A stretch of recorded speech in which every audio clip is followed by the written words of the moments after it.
Question. Hi Kim, you have changed. Your vibration is much lighter and softer. Your seriousness disappeared. How could you transcend yourself so smoothly? I'm a little bit losing the self-continuity because I'm killing my separate selves more quickly than ever before. It takes time for me to get used to it. Well, good question in the sense that it's very important for people to understand this, that it takes time to shift your sense of identity. And you can't really force it. So in terms of me, well,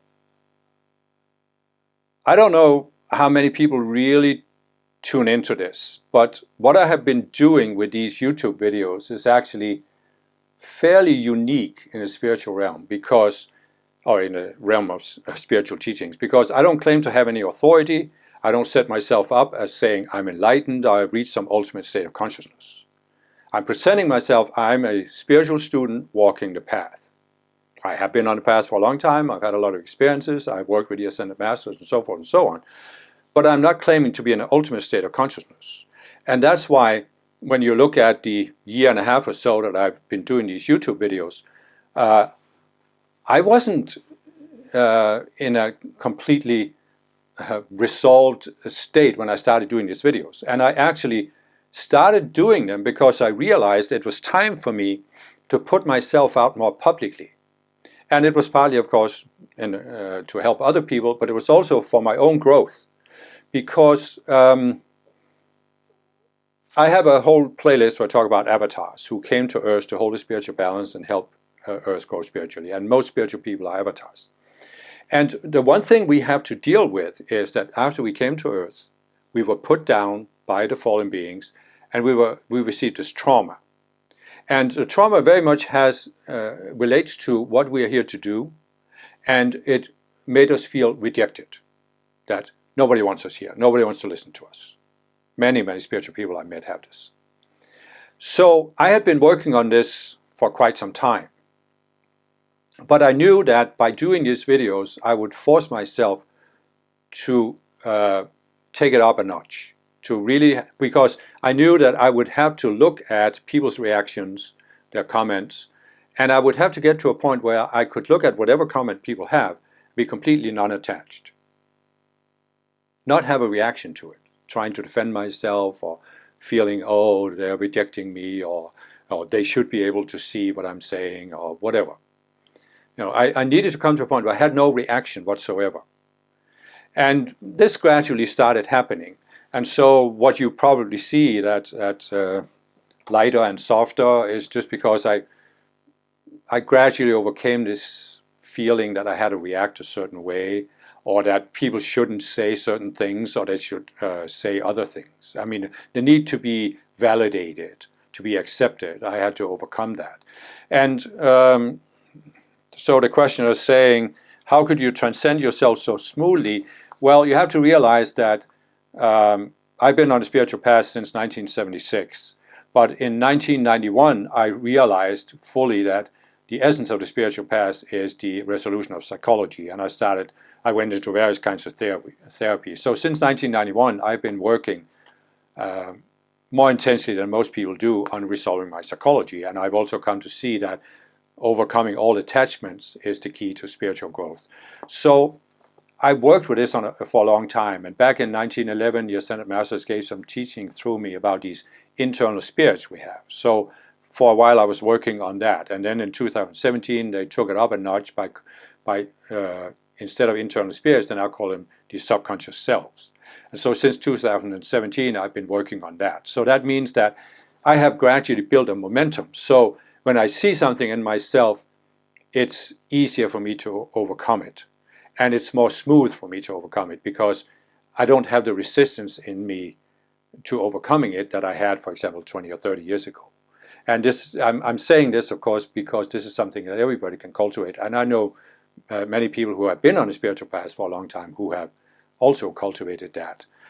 So this is really what it's about. But so it's a matter of building. What I'm saying is, anybody who's willing to work with themselves, work with the psychology, will gradually build this ability to very quickly and smoothly shift to a higher level of the path. Because you don't have the internal resistance. Now, what I wanted to get to also was this: I'm a little bit losing the self-continuity because I'm killing my separate selves more quickly than ever before. It takes time for me to get used to it. And that's something I definitely also recognize. I've had periods where I won't necessarily say that I was growing faster in those periods, but I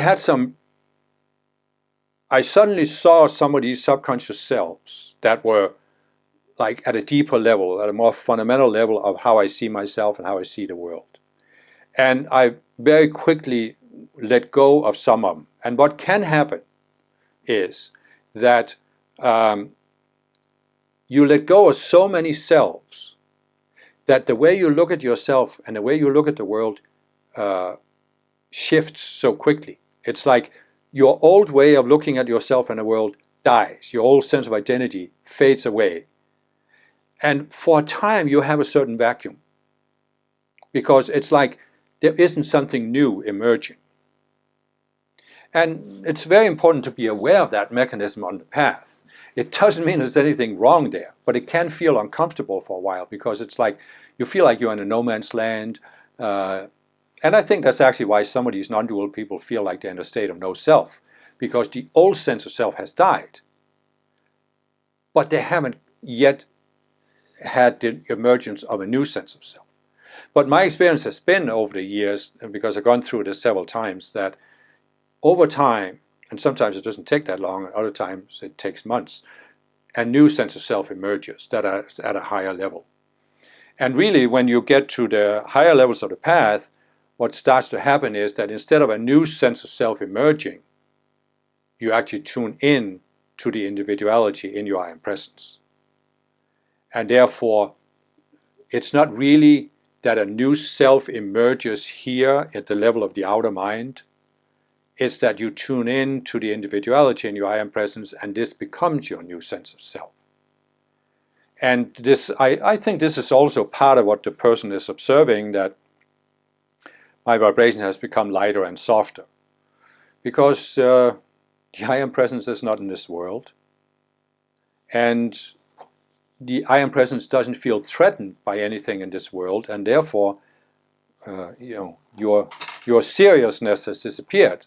So why would the I Am Presence be serious? And therefore, when you are more in tune with your I Am Presence and you don't feel threatened, and you realize also that whatever happens to you in this world is not going to define you, it's not going to destroy you. So you have that, what I call non-attachment. And why would you take yourself seriously? Why would you take the world seriously? You feel lighter, you become softer because, yeah, well, and also, as I said, I've been working on overcoming my reactions to other people's reactions to what I'm saying, or to me, and overcome the sense of feeling rejected. And when you don't feel that you're rejected, well, you are lighter and softer. But how do you overcome the sense of being rejected? Well, part of it, I mean, it's obviously the subconscious selves you have to overcome, but there is a self, or usually several selves, that projects that you have to accomplish something on earth. And the only way the self can see this is you have to change other people. And I had elements of that when I started doing the YouTube videos. And I could see in myself, in the beginning, when I saw people's reactions and comments, I could feel a reaction in me. And so as I followed that reaction, I realized I still had remnants of this. I wanted a certain reaction from people to my videos.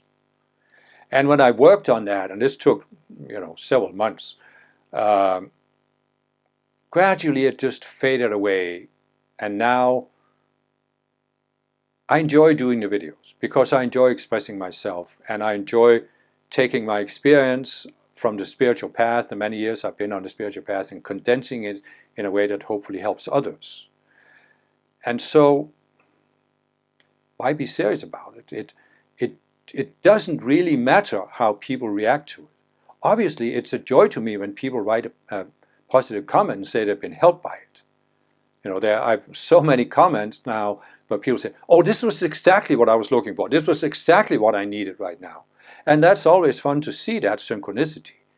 But then when people write a negative comment, it's just, yeah, but that person is just expressing his or her state of consciousness. And how could I expect them to suddenly change their consciousness because they watch a video or watch 2 minutes of a video before they feel threatened and fire off a negative comment?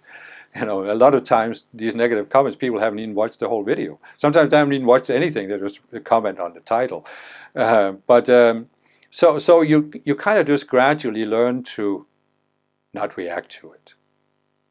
I mean, you basically set other people free to have the exact opinion and reaction to your videos that they want to have. But you also set yourself free that you don't need to react to people's negative comments. I mean, the way I look at it is really, really simple. I can only be who I am. And my goal for these videos is to just be who I am and express who I am. Partly based on my experience, but also partly based on who I am as my I am presence. And if somebody doesn't resonate with that, if they don't like it, if they feel threatened by it, well, I'm not forcing you to watch my video. There's 1 billion videos on YouTube right now. You couldn't possibly watch them all in the rest of your lifetime. Why are you watching one you don't like? Click off and find something you like. Don't expect that I'm going to change myself because you don't like what I say. Because I'm just being myself, and that's it.